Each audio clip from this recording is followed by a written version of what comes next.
નમસ્કાર વિદ્યાર્થી મિત્રો, કેપી ઇન્સ્ટિટ્યૂટમાં ધોરણ 11 ગણિત પ્રકરણ 7 ક્રમચય અને સંચયમાં આપ સર્વે વિદ્યાર્થી મિત્રોનું હાર્દિક સ્વાગત છે.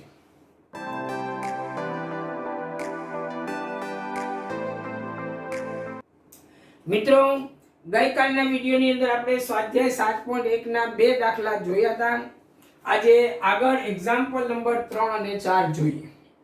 આપણે એક્ઝામ્પલ નંબર 3 માં શું આપ્યું છે? આપણે એક્ઝામ્પલ નંબર 3 માં આપ્યું છે કે પુનરાવર્તન સિવાય અંગ્રેજી મૂળાક્ષરોના પ્રથમ 10 અક્ષરોનો ઉપયોગથી 4 અક્ષરો વાળા કેટલા સંકેત બનાવી શકાય?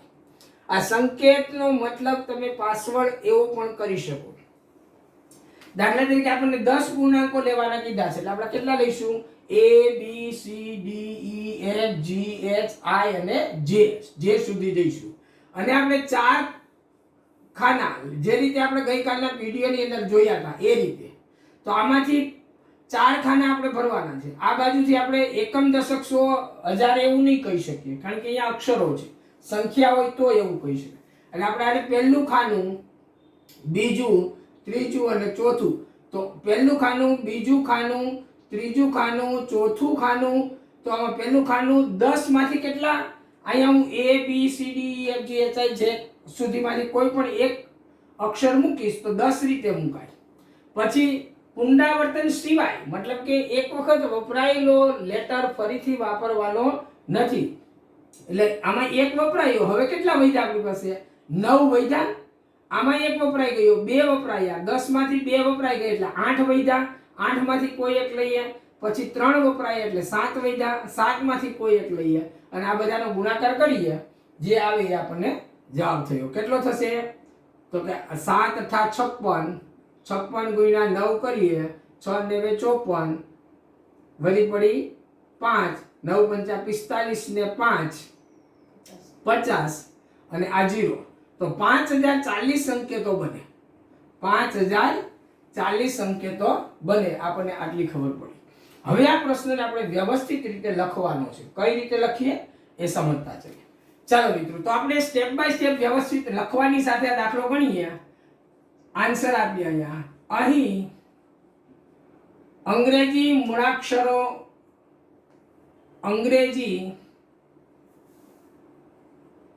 મૂળાક્ષરો ના પ્રથમ 10 મૂળાક્ષરો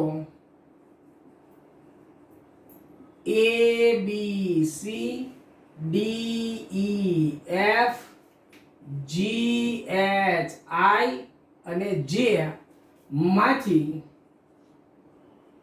પુનરાવર્તન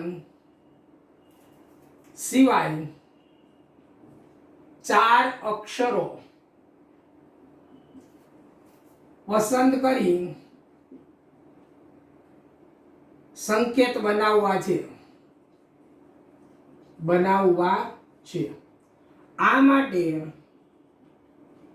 નીચે મુજબના 4 ખાના ભરવા પડે. આ રીતે 4 ખાના દોરી દેવાના અને આમાં લખવાના પહેલું ખાનું, આ બીજું ખાનું, આ ત્રીજું ખાનું અને આ ચોથું ખાનું. તો આ રીતના 4 ખાના ભરવાના છે. તેથી પહેલું ખાનું 10 મૂળાક્ષરો. હવે 10 મૂળાક્ષરો કયા છે એ મેં ઉપર યાદી બનાવી છે. 10 મૂળાક્ષરો પૈકી એક વડે 10 રીતે ભરાય. બીજું ખાનું, હવે કેટલા વધ્યા આપણી પાસે? 10 માંથી કોઈ પણ એક અહીંયા આપણે ભરી દીધો છે. ધારો કે મેં અહીંયા D મૂકી દીધો, તો હવે હું D વાપરી શકીશ નહીં. D સિવાયના A B C E F G H I અને J, આ D સિવાયના હું કોઈ પણ 9 મૂળાક્ષરમાંથી એક લઈશ. તો બીજું ખાનું 9 મૂળાક્ષરો પૈકી એક વડે 9 રીતે ભરાય. મતલબ કે અહીંયા આપણે D પહેલા ખાનામાં D મૂકી દીધો, બરાબર. જો D ના મૂકું તો હું A મૂકી શકું, એ મૂકી શકું, જી કોઈ પણ 10 માંથી કોઈ પણ એક લઈને મૂકું એટલે 10 રીત થઈ. હવે એ 10 પછી આગળ જઈશ તો અહીંયા ધારો કે મેં ડી વાપરી લીધો છે એટલે ડી સિવાયના 9 જે છે એમાંથી હું કોઈ એક લઉં તો લેવા માટે મારી પાસે ચોઈસ કેટલી છે? 9 મૂળાક્ષરો છે એટલે 9 રીતે હું એ ભરી શકીશ. ત્રીજું ખાનું, હવે 2 મૂળાક્ષરો વપરાઈ ગયા છે એટલે આપણે 8 મૂળાક્ષરો વધ્યા. મૂળાક્ષરો પૈકી એક વડે 8 રીતે ભરાય. અને છેલ્લે ચોથું ખાનું 3 વપરાયા, હવે કેટલા વધ્યા? 7. તો 7 મૂળાક્ષરો પૈકી એક વડે 7 રીતે ભરાય. અને આટલી પ્રક્રિયા પૂરી થાય પછી આપણે ગણતરીનો મૂળભૂત સિદ્ધાંત વાપરવાનો. તેથી ગણતરીના મૂળભૂત સિદ્ધાંત મુજબ બનતા કુલ સંકેતો, કેટલા સંકેતો બનશે? તો કે 10 ગુણ્યા 9 ગુણ્યા 8 ગુણ્યા 7. પહેલું ખાનું, બીજું ખાનું, ત્રીજું ખાનું, ચોથું ખાનું. એટલે આ થશે 10 નવા 90 ગુણ્યા 8 સત્તા 56, 56 ગુણ્યા 504. હમણાં આપણે કહી દીધું બરાબર, એટલે 5040 સંકેતો બનશે. સેમ આના જેવો જ અહીંયા બીજો એક દાખલો છે. જુઓ, 0 થી 9 અંકોનો ઉપયોગ કરીને 5 અંકો વાળા કેટલા ટેલિફોન નંબર બનાવી શકાય? દરેક નંબરની શરૂઆત 67 થી થાય છે. એટલે અહીંયા આગળ આપણે લખતા જઈએ અને સમજતા જઈએ. આન્સર આપીએ. અહીં 0 થી 9 અંકો એટલે કે 10 અંકો, 0 થી 9 સુધીના અંકો કેટલા થશે? 10. શૂન્યને ગણવાનું છે, પછી 1 2 3 4 5 6 7 8 9 એટલે 9 એ ને 0 1 એટલે આ 10 અંકોની મદદથી ટેલિફોન નંબર બનાવે છે. કેટલા અંકના? તો કે 5 અંકના. 5 અંકો વાળા ટેલિફોન નંબર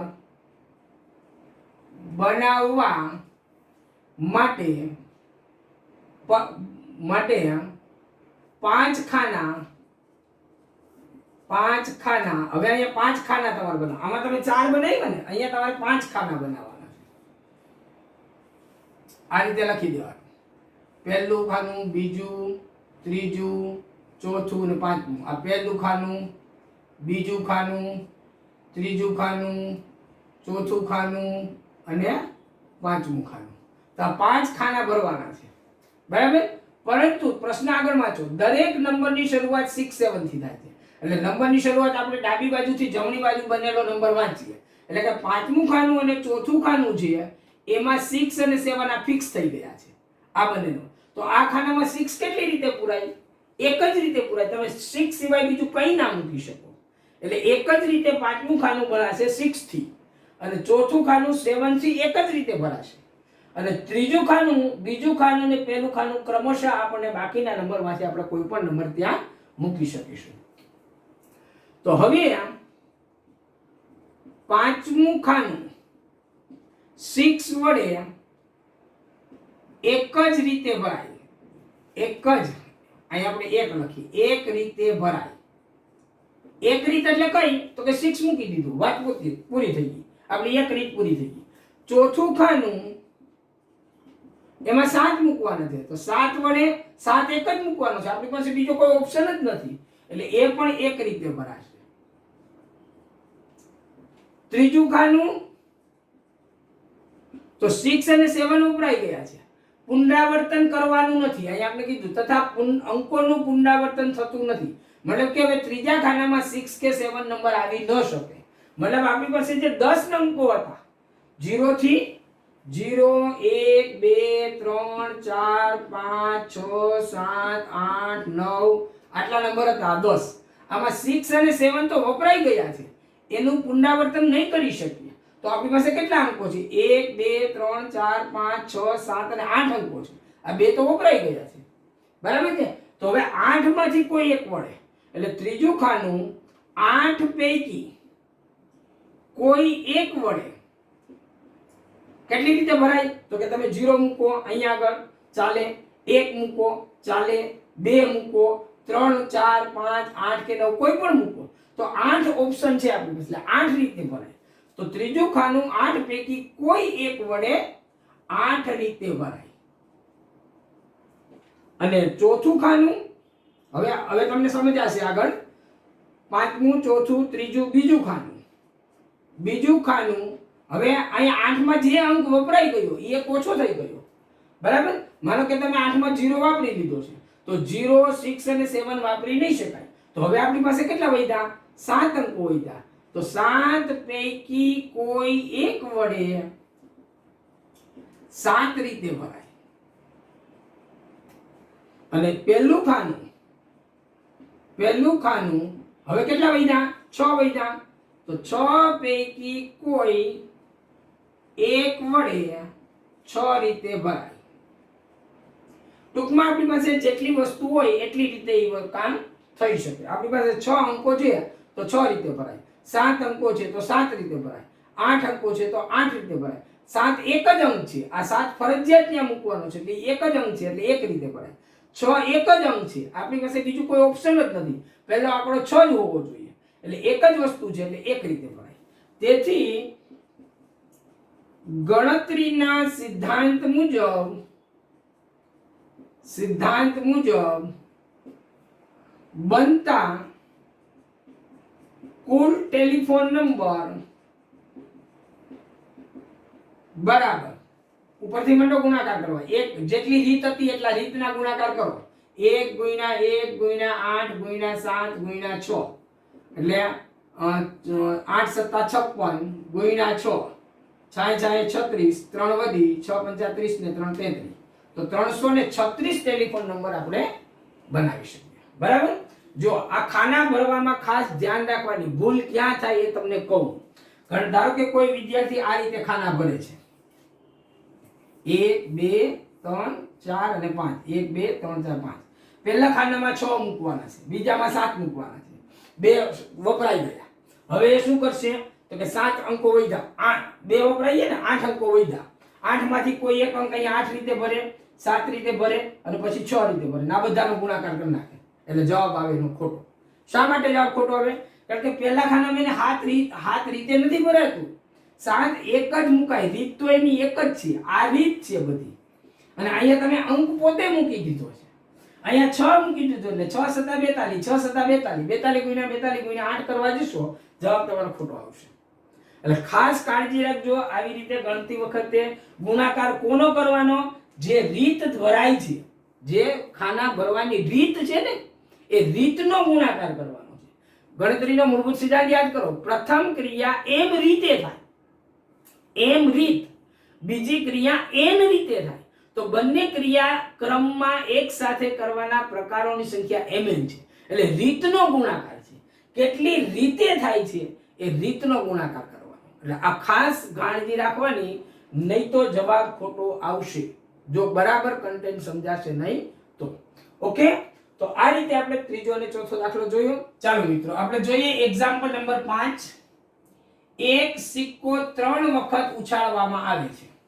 હવે સિક્કો ઉછાળવાના પ્રશ્નો અને એના ઉપરની સંભાવનાના પ્રશ્નો તમે 10મા ધોરણમાં ભણ્યા હતા, તમને ખબર છે. સિક્કો ઉછાળીએ તો કાં તો છાપ આવે કાં તો કાંટો આવે. એટલે તમે એક સિક્કાને એકવાર ઉછાળો તો તમને છાપને h કહીએ હેડ અને કાંટાને આપણે ટેલ કહીએ ટી. તો HT આવું એક પરિણામ મળે સિક્કો એકવાર ઉછાળીએ તો. જો સિક્કો બીજી વાર ઉછાળીએ આપણે તો ફરીથી પાછો છાપ અથવા કાંટો આવે અને ત્રીજી વાર ઉછાળીએ તો પણ ફરીથી છાપ અથવા કાંટો આવે. તો હવે બનતા પરિણામો તમે નોંધો. તો આ બેની અંદર કાર્તેજી ગુણાકાર તમે છૂટો પાડો H T T H T T. આપણે પહેલા ચેપ્ટર ગણની અંદર કાર્તેજી ગુણાકાર શીખી ગયા છીએ. H આરે H, H આરે T, T આરે H, T આરે T. હજુ આપણી પાસે આ એક ગણ બાકી છે. આની સાથે કાર્તેજી ગુણાકાર લઈએ તો h ને બધા સાથે ગુણીએ એટલે શું બનશે? h T H T H H T T. t બધા સાથે ગુણીએ t H H THT TTH TTT. તો જુઓ કેટલા પરિણામ બન્યા? 4 ઉપર અને 4 નીચે, એટલે કુલ 8 પરિણામો બન્યા. આવું 10મા ધોરણમાં તમે શીખતા હતા, પણ અહીંયા આપણે આ રીતે પ્રશ્ન ગણવાનો નથી. આપણે ક્રમચય અને સંચયનો ઉપયોગ કરવાનો છે. મતલબ કે સિક્કો એકવાર ઉછાળતા 2 પરિણામ મળે, તો આપણે 3 વખત સિક્કો ઉછાળીએ એટલે 3 વખત જુદા જુદા પરિણામ મળે, એટલે આપણે 3 ખાના ભરવા પડે. ધારો કે પહેલું ખાનું આ છે, એટલે પહેલી વાર સિક્કો ઉછાળ્યો, આ બીજી વાર સિક્કો ઉછાળ્યો અને આ ત્રીજી વાર સિક્કો ઉછાળ્યો. પહેલી વાર સિક્કો ઉછાળો તો છાપ આવે અથવા કાંટો આવે, મતલબ કે 2 પરિણામ મળે. છાપ બી આવી શકે અહીંયા આગળ, કાંટો બી આવી શકે. મતલબ કે આ પરિણામ હોય TTT, તો અહીંયા TTT આવું પરિણામ મળે આપણે. તો અહીંયા T આવે અથવા છાપ H આવે. તો આ ખાનું 2 રીતે ભરાય, આ ખાનું 2 રીતે ભરાય, આ ખાનું 2 રીતે ભરાય. આમાં છાપ અને કાંટો, આમાં છાપ અને કાંટો, અથવા આમાં છાપ અને કાંટો. અને ગણતરીના મૂળભૂત સિદ્ધાંતથી આ ત્રણેયનો ગુણાકાર કરીએ તો 2 દુ 4 દુ 8. આ 8 પરિણામો આપણને મળે. એટલે ક્રમચય સંચયની મદદથી આપણે દાખલો સમજવાનો છે. ચાલો મિત્રો, તો રફલી સમજ્યા પછી હવે આપણે દાખલાને વ્યવસ્થિત રીતે લખીએ. અહીં એક સિક્કો 3 વખત ઉછાળવામાં આવે છે. હવે એક વખત સિક્કો ઉછાળતા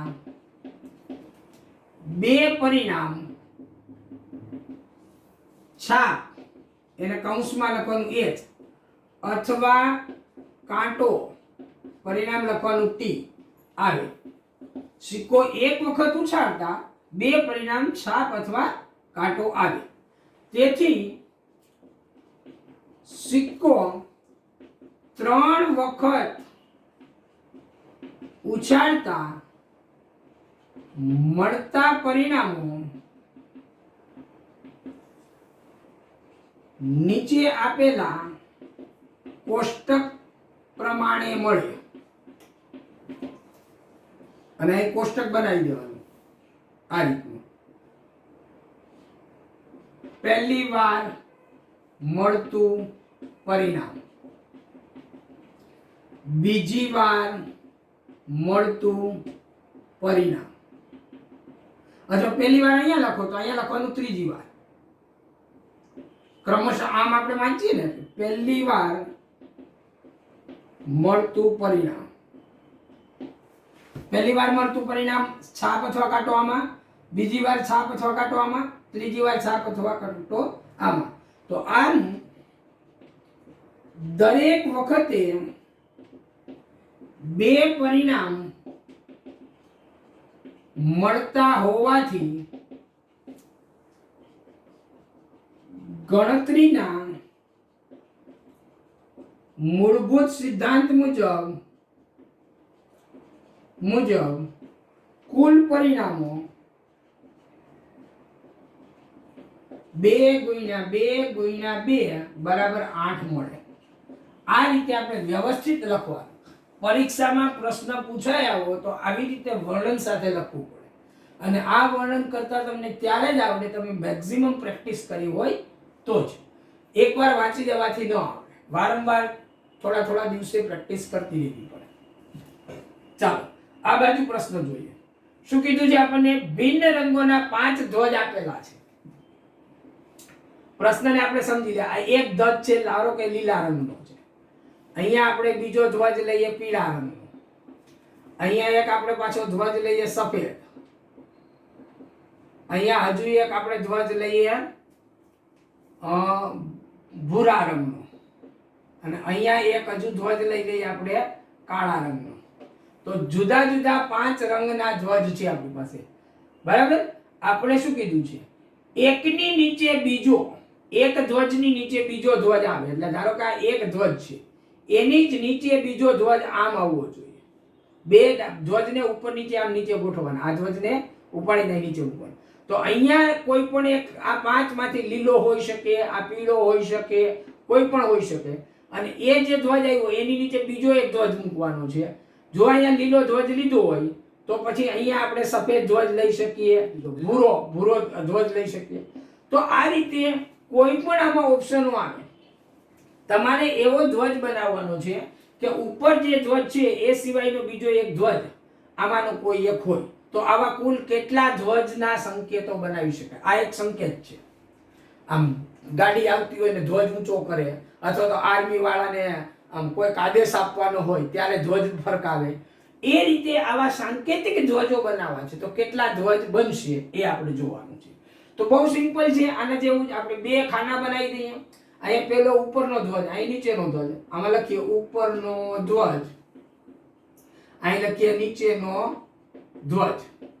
આ રીતે બે ખાના ભરવા. તો ઉપરનો ધ્વજ છે તો 5 માંથી કોઈ પણ એક ધ્વજ મૂકીએ તો કેટલી રીતે મુકાય? તો ભાઈ 5 રીતે મુકાય. તમે લીલો મૂકો તો એક રીત, પીળો મૂકો તો બીજી રીત, સફેદ મૂકો તો ત્રીજી રીત, ભૂરો મૂકો તો ચોથી રીત, અથવા કાળો મૂકો તો 5મી રીત. અને અહીંયા જે વપરાયો એ ધ્વજ તો હવે બીજી વખત વાપરી નહીં શકાય, કારણ કે આપણી પાસે 5 જ ધ્વજ છે. પુનરાવર્તન કીધું છે કે નથી કીધું કઈ સવાલ જ નથી. આપણી પાસે 5 જ ધ્વજ છે. એક ધ્વજ તો આપણે વાપરી લીધો છે, એટલે ઓલરેડી આપણી પાસે એક ધ્વજ નીકળી ગયો. હવે 4 ધ્વજ વધ્યા. આમાંથી કોઈ એક ધ્વજ મારા અહીં નીચે મૂકો તો એ કેટલી રીતે મુકાશે? 4 રીતે મુકાશે. અને પછી આ જવાબ કઈ રીતે થશે? તો જે રીત થાય છે એ રીતનો ગુણાકાર, એટલે 20 રીતે સંકેતો બન્યા. કેટલા બનશે? 20 રીતે. અને આનું વર્ણન તમારે જાતે કરવાનું છે. 5 દાખલા સુધીનું વર્ણન મેં કરતા શીખવાડ્યું છે. એક દાખલાનું વર્ણન તમારે જાતે કરતા શીખવાનું છે. 20 ધ્વજ બને એવી રીતે તમારે આ વર્ણન લખ્યું છે એ આધારે તમે બનાવજો. અને આ સાથે સ્વાધ્યાય 7.1 અહીંયા પૂરું થાય છે. ચાલો મિત્રો, તો સ્વાધ્યાય 7.1 ની ચર્ચા કર્યા પછી આપણે ક્રમચયની વ્યાખ્યા આપવાની છે.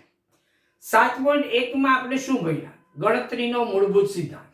અને ગણતરીના મૂળભૂત સિદ્ધાંતની જ્યારે આપણે ચર્ચા કરી તો એમાં બે પ્રકારની ચર્ચા હતી: પુનરાવર્તન સહિત, પુનરાવર્તન સિવાય. જો આપણને આપેલી વસ્તુને આપણે ગોઠવીએ છીએ, સંકેત બનાવીએ છીએ, કે સિક્કો ઉછાળતા પરિણામો મળે છે, કે કોઈ સંખ્યા બને છે, કંઈ પણ બને છે, એ એક પ્રકારની ગોઠવણી છે. અને ગોઠવણીને ગાણિતિક નામ આપ્યું છે ક્રમચય. ક્રમચયનો મતલબ જ થાય છે ગોઠવણી. આગળ આપણે સંચય આવશે. સંચયનો શું મતલબ થાય? પસંદગી. ક્રમચયનો મતલબ છે ગોઠવણી, અને સંચયનો મતલબ છે પસંદગી. તમે જ્યારે કોઈ વસ્તુને પસંદ કરો છો, ગોઠવતા નથી, પસંદ કરો છો માત્ર, ત્યારે સંચયની ચર્ચા આવશે. અને એ વસ્તુને પસંદ કરીને પાછી ગોઠવો છો. દાખલા તરીકે તમને 5 અંકો આપ્યા છે, 1 થી 5 અંકો આપ્યા છે, 1 2 3 4 5, અને આમાંથી તમારે કોઈ પણ 3 અંકની સંખ્યા બનાવવી છે. તમે શું કરશો? પહેલા તો અંક સંખ્યા પસંદ કરશો ને. આમાંથી મારે ભાઈ પહેલી સંખ્યા કઈ લેવી? ધારો 4, તો મેં 4 તો પસંદ કર્યા. પછી હું લઈશ 2, તો પછી પાછા મેં પસંદ કર્યા. પછી હું લઈશ 5, તો મેં 425 નામની સંખ્યા બનાવી છે. તો એમાં મારી પસંદગી આ 4 છે. એ 4 વચ્ચે પણ આવી શકે, છેલ્લે પણ આવી શકે. આ 3 જ આંકડાઓને હું જો ગોઠવવા જાઉં તો આમાંથી જુદી જુદી મને ગોઠવણીઓ મળશે. આ 3 આંકડા તમે પસંદ કરી લીધા, 4 2 અને 5. તો આમાંથી જો 425 બની, એને બદલે 452 પણ બની શકે, 245 પણ બની શકે, 254 પણ બની શકે, 542 પણ બની શકે, અને 524 પણ બની શકે. તો આમાં જુઓ તમે કેટલી ગોઠવણી બની? 1 2 3 4 5 અને 6 ગોઠવણી બની. તો પસંદગી વસ્તુ જુદી છે, અને એને પસંદ કર્યા પછી એને ગોઠવવી એ વસ્તુ તદ્દન જુદી છે. બરાબર? એટલે પહેલા પસંદ કરવાની વાત આવે, પછી ગોઠવવાની વાત. પણ આપણે ગણતરીના મૂળભૂત સિદ્ધાંતની અંદર વસ્તુને પસંદ કરીને સીધા ગોઠવી જ દીધા છે. એટલે પહેલા આપણે વ્યાખ્યા આપીએ છીએ ક્રમચયની. અને ક્રમચયની પહેલી વ્યાખ્યા લઈએ, પુનરાવર્તન સિવાયનો ક્રમચય. મતલબ કે એક વખત જે વસ્તુ પસંદ કરીને ગોઠવી, પછી એની એ વસ્તુને ફરીથી વાપરી શકાય નહીં. આ 5 અહીંયા આવી ગયો એટલે 5 અહીંયા કે અહીંયા ફરીથી ના આવે. તમે હમણાં જોયું હતું દાખલાઓની.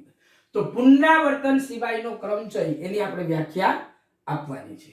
તો કઈ રીતે વ્યાખ્યા આપશું? સીધી વાત છે કે આપણે કોઈ વસ્તુ ગોઠવવી છે, તો વસ્તુ જ્યારે આપણે ગોઠવીએ તો કંઈક આપણે આપવું તો જોઈએ ને, કે ભાઈ આ વસ્તુ ગોઠવો. અને એ ગોઠવો તો કેટલી ગોઠવો? કંઈક સંખ્યા હશે, 25 વસ્તુને ગોઠવો, 75 ને ગોઠવો, 50 ને ગોઠવો, કેટલી વસ્તુને ગોઠવો. તો કે જે વસ્તુ આપણને આપી છે એને આપણે કહીશું ભિન્ન વસ્તુ. અને કેટલી વસ્તુ છે? તો કે n જેટલી વસ્તુ છે. પછી n બરાબર 10 હોઈ શકે, 10 વસ્તુ આપે, કોઈ આપણને n ની જગ્યાએ 25 આપે તો 25 વસ્તુ આપી છે. એટલે આપણે એમ કહીશું કે જો n ભિન્ન વસ્તુઓ, જો n ભિન્ન વસ્તુઓ આપણને આપેલી અને આ n ભિન્ન વસ્તુ આપી એટલે બધી ગોઠવવાનું કહેવામાં આવે અથવા n માંથી અમુક ગોઠવવાનું કહેવામાં આવે. દાખલા તરીકે અહીં તમને કીધું કે તમને 5 અંકોમાંથી 3 અંકોની સંખ્યા બનાવો, તો તમારે 5 એ 5 ને નથી લેવાના, 5 માંથી કોઈ પણ તમે 3 લેશો અને 3 લીધા પછી એને ગોઠવશો. તો n ભિન્ન વસ્તુઓમાંથી r ભિન્ન વસ્તુઓ. હવે જો n માંથી તમે r પસંદ કરો છો એટલે r ઉપર લિમિટેશન આવી ગઈ. r ની કિંમત મોટામાં મોટી n જેટલી હોય. અહીંયા 5 આપ્યા, 5 ને તમે ગોઠવો, પણ તમને એમ કે 5 માંથી 6 બનાવો, 5 અંકોમાંથી 6 અંકની સંખ્યા બનાવો, તો છઠ્ઠી સંખ્યા આપણી પાસે છે જ નહીં. મતલબ કે તો પછી આપણે ફરજિયાત પુનરાવર્તન કરવું પડે કોઈ એક અંકનું. જો 6 અંકની બનાવવાનું કીધું, પણ આપણને એવું નથી કીધું. પુનરાવર્તન સિવાય કીધું હોય ત્યારે આપણે જેટલી વસ્તુ આપી હોય એનાથી ઓછી વસ્તુ અથવા એના જેટલી વસ્તુ જ પસંદ થાય. એટલે r ઉપર રેસ્ટ્રિક્શન આવી જાય છે. શું આવ્યું કે r ની કિંમત છે n કરતા મોટી ન હોય. m જેટલી હોઈ શકે કે ભાઈ આપેલી વસ્તુને ગોઠવી દો. r ની નાનામાં નાની કિંમત કેટલી હોય? 0 હોય. તમે કોઈ વસ્તુ ન ગોઠવો, ભાઈ મારે એક જ ગોઠવવી, એટલે તો r ની કિંમત 0 પણ લઈ શકાય અથવા 0 કરતા મોટી. તો r ની ઉપર રેસ્ટ્રિક્શન આવે છે. આ ખાસ કન્ડિશન ધ્યાનમાં રાખવાની છે. જો n ભિન્ન વસ્તુમાંથી r ભિન્ન વસ્તુઓ, આ r ની શરત છે, ને સુરેખ ક્રમમાં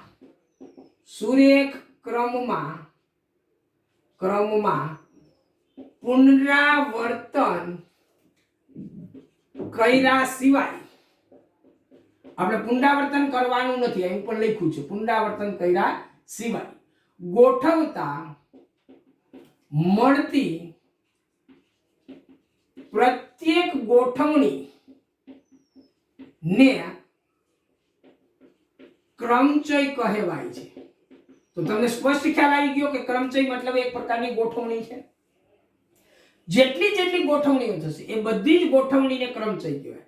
તથા આવી કુલ ગોઠવણી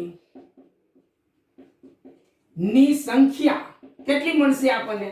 કુલ ગોઠવણી કરવાની છે આપણે, તો એ કુલ કેટલી ગોઠવણી થશે? દાખલા તરીકે આમાંથી મેં 3 લીધી અને મેં ગોઠવી. આ 3 સિવાય હું બીજી કોઈ 3 લઈને ગોઠવું તો પાછી મને 6 મળશે. બરાબર? આ 4 2 અને 5 માંથી મેં ગોઠવણી કરી તો મને 6 ગોઠવણી મળી. હું આમાંથી લઉં 1 2 અને 3, આને ગોઠવું તો આમાંથી 6 મળશે. પછી આમાંથી હું 1 4 અને 5 લઈને ગોઠવું તો પાછી 6 મળશે.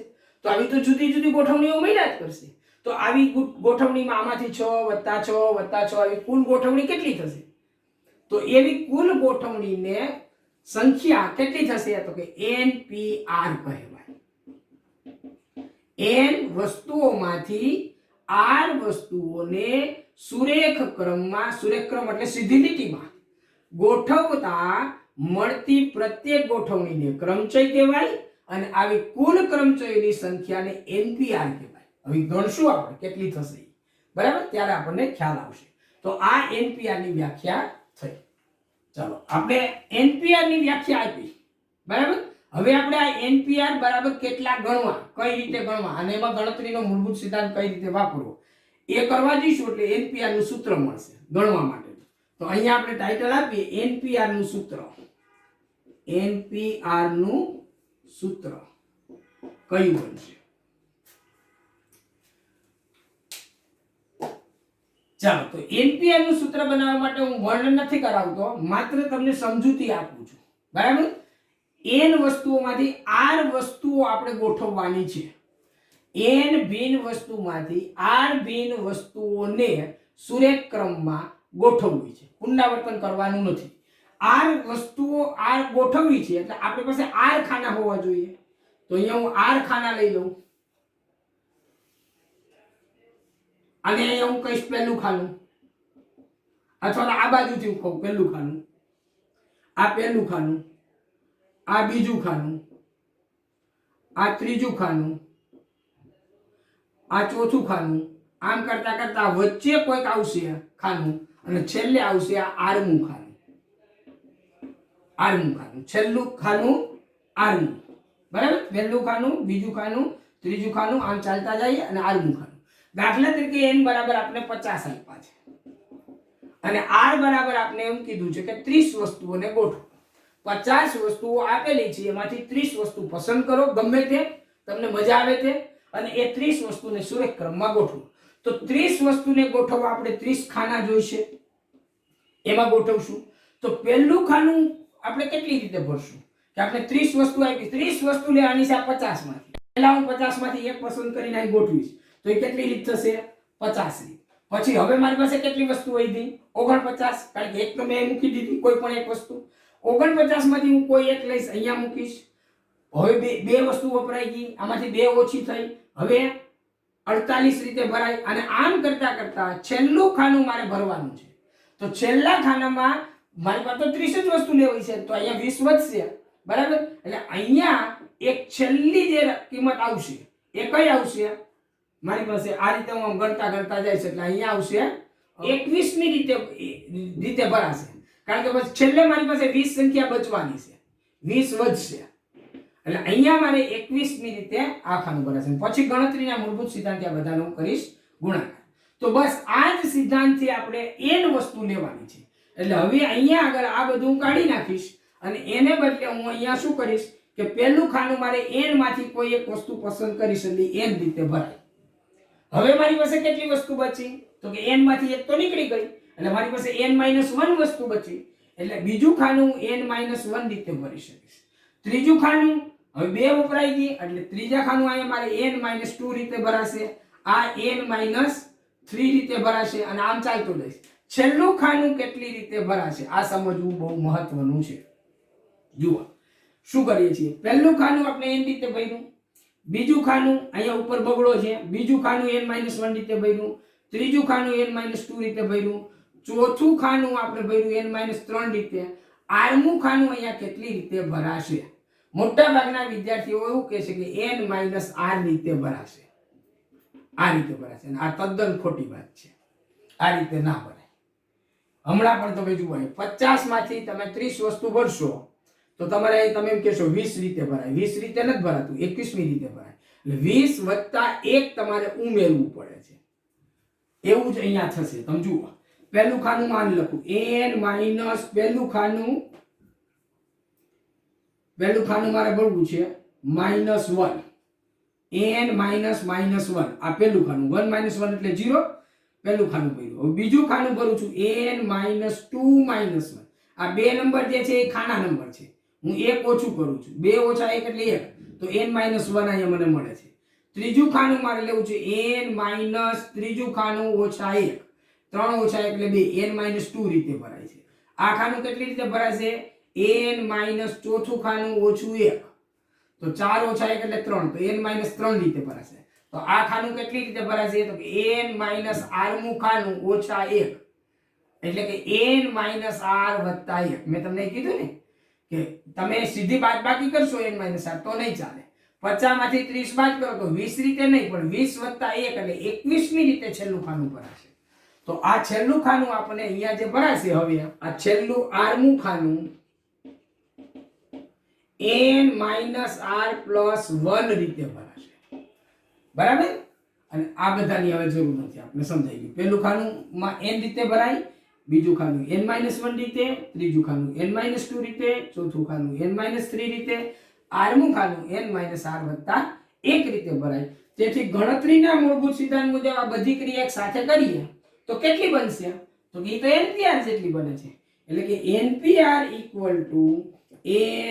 n-1, n-2, n-3 ... n-r+1. આટલી રીત થાય અને આ આપણને NPR નું સૂત્ર મળ્યું. હવે તમારે 50 માંથી 30 વસ્તુને ગોઠવવી થાય. પહેલા 50, 49, 48, 47, 46, 45, ચાલતા સુધી જાઓ. 21મા સ્થાન સુધી તમારે જવાનું છે અને પછી બધાનો ગુણાકાર કરો. એટલે આપણને સુરેખ ગોઠવણીના કુલ પ્રકાર મળશે. બરાબર? તો આ રીતે આપણને NPR નું સૂત્ર મળ્યું. ત્યાર પછી આપણે એક અગત્યની વ્યાખ્યા આપી છે. ધારો કે હું આ n વસ્તુમાંથી n વસ્તુને હું ગોઠવી દઉં તો શું બને? NPN લો, કારણ કે r ની કિંમત n સુધી લઈ શકાય છે.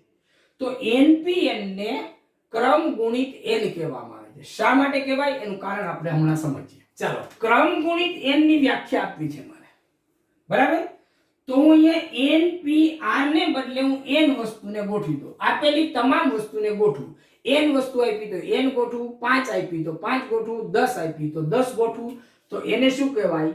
NPN બરાબર, અને આપણે સાદુરૂપ આપીએ તો પહેલું n રીતે ભરાય, પછી એક n-1 રીતે, n-2 રીતે, આમ ચાલતા જાય. તો આપણે બધી જ વસ્તુ ગોઠવવાની છે. એટલે છેલ્લે આપણે 3 વસ્તુ આવશે, 2 વસ્તુ, છેલ્લે 1 વસ્તુ. મતલબ કે આનો અર્થ શું થયો વિચારો તો n બરાબર માનો કે 25 આપ્યા અને 25 વસ્તુને ગોઠવો તો 25 રીતે, પછી 24 રીતે, 23 રીતે, 22 રીતે, એમ કરતા કરતા 3 રીતે, 2 રીતે અને 1 રીતે. એટલે કે 1 થી 25 સુધીની સંખ્યાનો ક્રમમાં ગુણાકાર થયો છે. આપેલી તમામ સંખ્યાઓનો ક્રમમાં ગુણાકાર એને કહેવામાં આવે છે ક્રમ ગુણિત n, અને એના માટેનો સંકેત n ફેક્ટોરિયલ છે ને ક્રમ ગુણિત n કહે છે. સંકેતમાં n ફેક્ટોરિયલ વડે દર્શાવાય. જો આ એક્સક્લેમેશન માર્ક છે, આશ્ચર્ય છે. આપણે ઘણી વખત કંઈક આપણને કંઈક જોવા મળે ત્યારે આપણે આશ્ચર્યનો જે ભાવ વ્યક્ત કરીએ છીએ, અરે વાહ કેટલું સુંદર, પછી તરત આ જે એક્સક્લેમેશન માર્ક મૂકે એવો એક્સક્લેમેશન માર્ક છે n ફેક્ટોરિયલ. આને શું કહેવાય? એક્સક્લેમેશન ને factorial.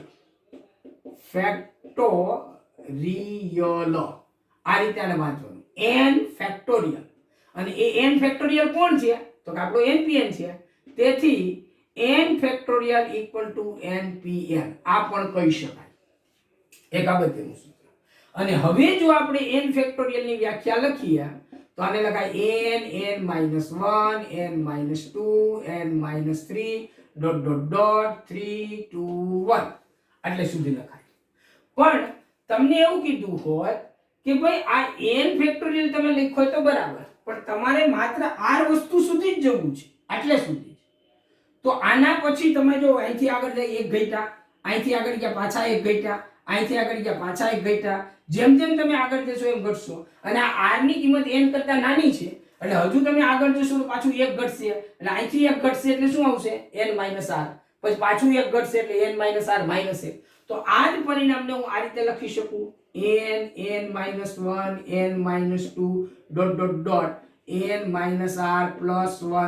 n - r, n - r - 1, n - r - 2 ... 3 2 1 આ રીતે લખાય. બરાબર?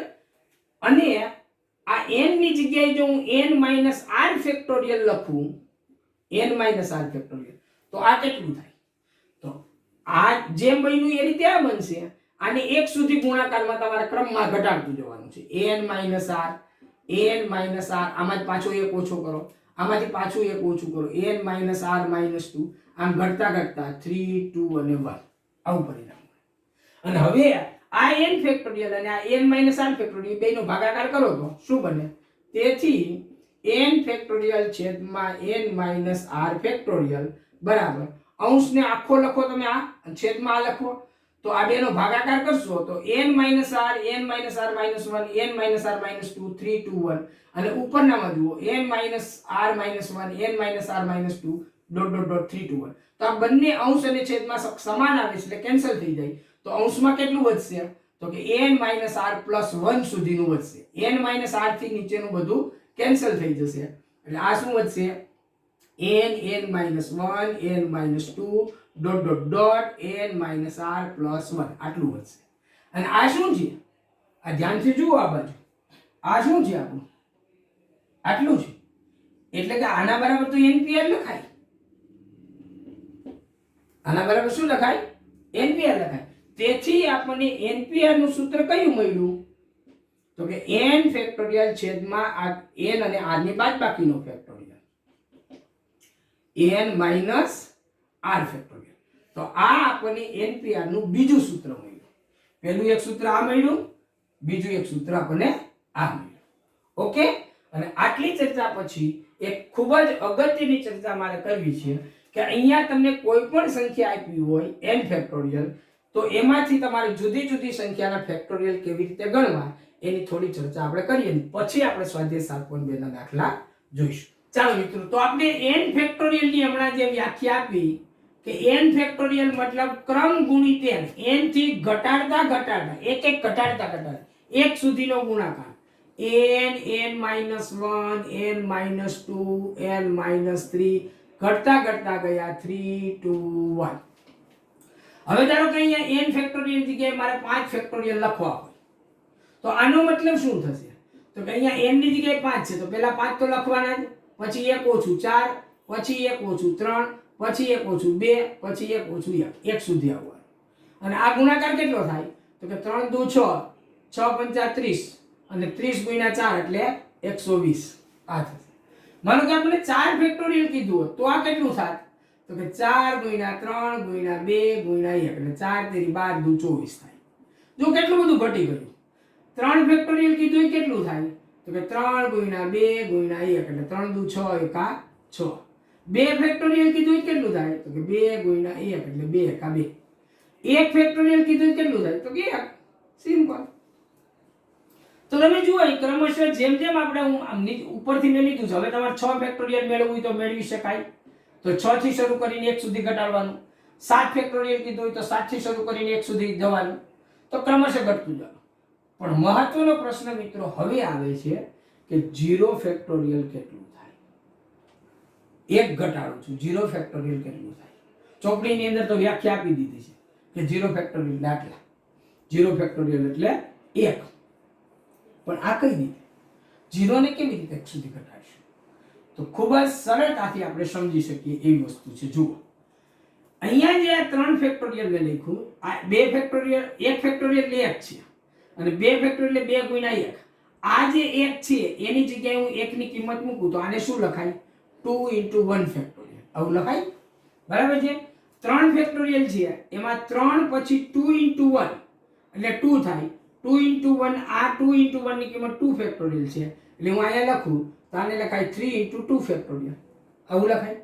કારણ કે 3 થી હું ઘટાડું છું, 3 ને 2 ઉપર આવ્યો પછી હું અટકી જાઉં છું, જ્યાં અટકું ત્યાં મારે ફેક્ટોરિયલ કરવાનું. 3 2 અને 1 ની આ 3 ની કિંમત હું અહીંયા મૂકી દઉં તો આ શું બનશે? 4 * 3 ફેક્ટોરિયલ. 4 * 3 ફેક્ટોરિયલ. ઉપરનું શું બનશે? તો કે 4 3 2 1 ની કિંમત હું અહીંયા મૂકી દઉં તો આ શું બનશે? 5 * 4 ફેક્ટોરિયલ. આ 4 ફેક્ટોરિયલ છે. તો 6 ફેક્ટોરિયલ કેટલું થશે? તો કે 6 * 5 ફેક્ટોરિયલ. 5 ફેક્ટોરિયલ હું અટકી ગયો છું, આગળ ચાલતો નથી. મારે જવું હોય તો હું જઈ શકું 5 4 3 2, પણ મારે નથી જવું, મારે ત્યાં અટકી જવું છે.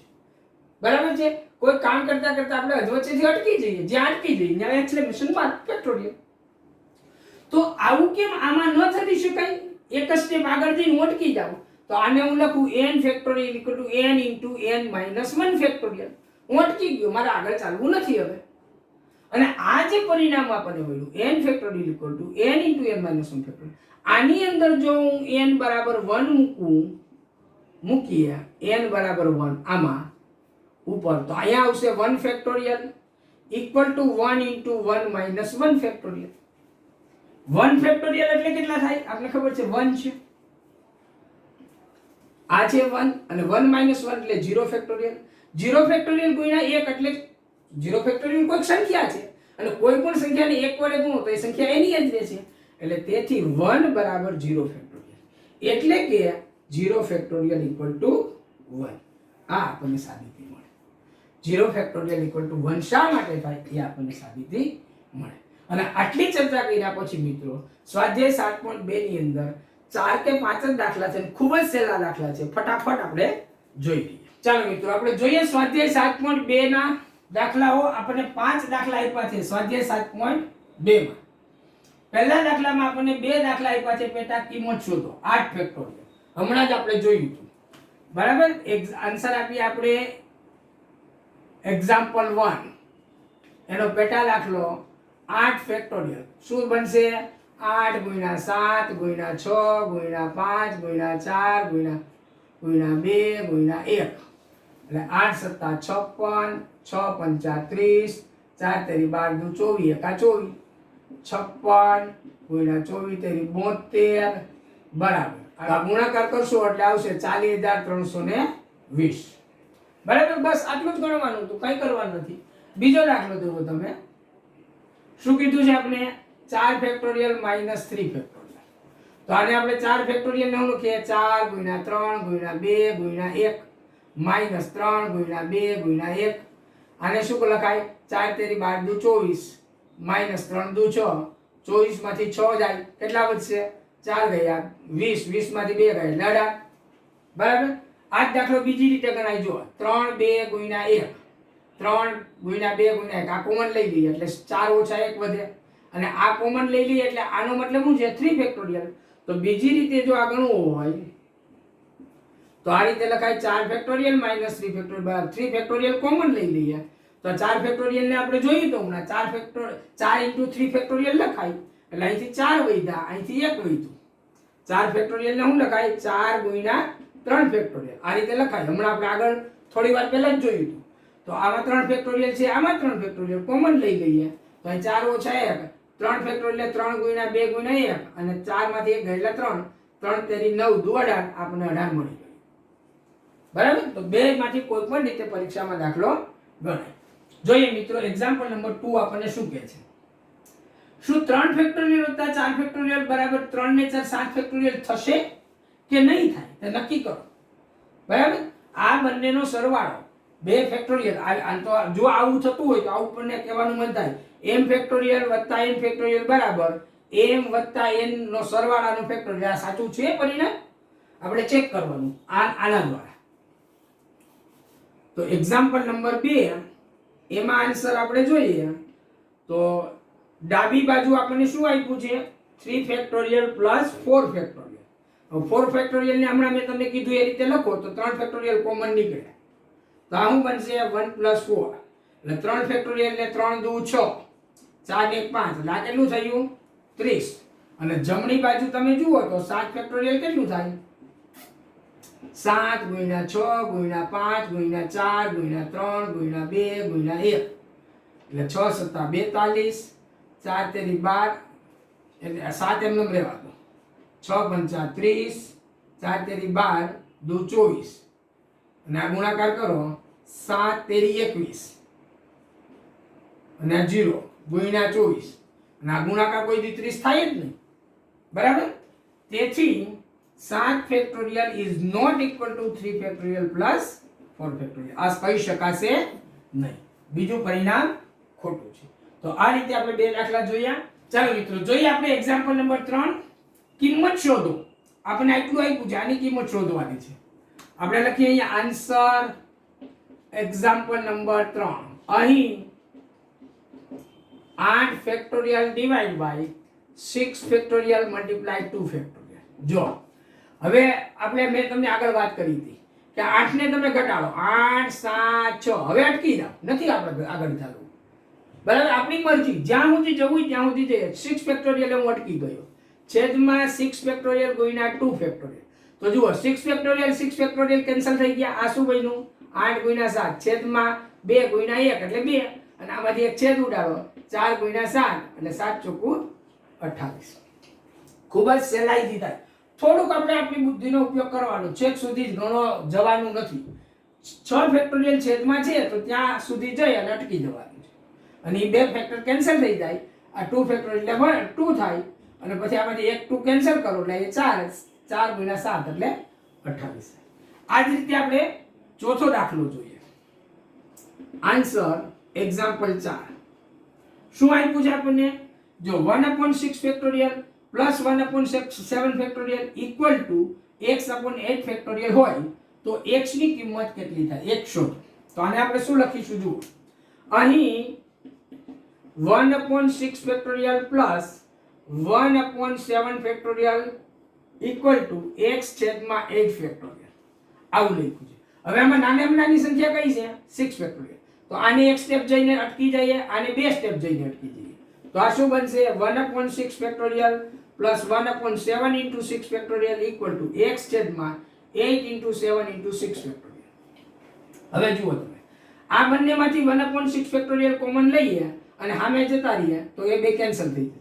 અથવા અહીંથી 1/6 ફેક્ટોરિયલ કેન્સલ થયા, અહીંથી કેન્સલ થયા, તો અહીંયા શું વધ્યું? અહીંયા 1 વધ્યું પ્લસ 1/7 ઇક્વલ ટુ x છેદમાં 8 + 56 આટલું વધ્યું. બરાબર? અને આનો લસા લઈએ આપણે તો 7 * 7 ને 8, તો 8/7 બરાબર x છેદમાં 56 આટલું થયું. અથવા તમારે 8 અને 7 નો ગુણાકાર ન કરવો હોય ને એમને રહેવા દેશો તો પણ વાંધો નથી. 8 અને 7 એમને રહેવા દો. હવે જુઓ તમે, બે બાજુ 2/7 છે, 7 7 કેન્સલ થઈ ગયા, તો આમાંથી x બરાબર કેટલા થઈ ગયા? 8 આ બાજુ આવે, 8 8 64. બસ આ આપણને મળી ગયું. આ આપણો જવાબ. ઓકે, ચાલો મિત્રો છેલ્લો દાખલો જોઈએ, પાંચમો. શું કીધું છે આપણને? જુઓ, જ્યારે બે દાખલા આપ્યા છે, n બરાબર 6 r બરાબર 2 હોય ત્યારે n ફેક્ટોરિયલ છેદમાં n માઈનસ r ફેક્ટોરિયલ ની કિંમત શોધો. મતલબ કે આ npr છે, n બરાબર 6 અને r બરાબર 2. બરાબર? આટલું આપણે જોઈએ. આન્સર એક્ઝામ્પલ 5 નો પેટા દાખલો 1. અહીં n બરાબર 6 તથા r બરાબર 2 ત્યારે n ફેક્ટોરિયલ છેદમાં n માઈનસ r ફેક્ટોરિયલ બરાબર n ફેક્ટોરિયલ એટલે 6 ફેક્ટોરિયલ, કારણ કે n ની જગ્યાએ આપણે 6 મૂકીશું. n માઈનસ r, n એટલે 6, r એટલે 2 ફેક્ટોરિયલ, એટલે આ કેટલું થયું? 6 ફેક્ટોરિયલ છેદમાં 6 માઈનસ 2 એટલે 4 ફેક્ટોરિયલ. આ કેટલું થાય? 6 × 5 × 4, 5 જઈને અટકી જઈએ, કારણ કે છેદમાં 4 ફેક્ટોરિયલ છે. આ બે કેન્સલ થયા, 6 × 5 = 30. બરાબર? અને બીજો દાખલો જોઈએ આપણે મિત્રો. બીજા દાખલામાં શું કીધું છે કે અહીં n બરાબર 9 અને r બરાબર 5 ત્યારે n factorial divide by n minus r factorial બરાબર n ફેક્ટોરિયલ એટલે કેટલા? તો કે 9 ફેક્ટોરિયલ. n એટલે કેટલા? તો કે 9, r એટલે 5, આનો ફેક્ટોરિયલ બરાબર 9 ફેક્ટોરિયલ છેદમાં 9 માં 5 જાય તો 4 ફેક્ટોરિયલ. આનું સાદુરૂપ આપો તો કે 9 × 8 × 7 × 6 × 5 × 4 અટકી જઈએ.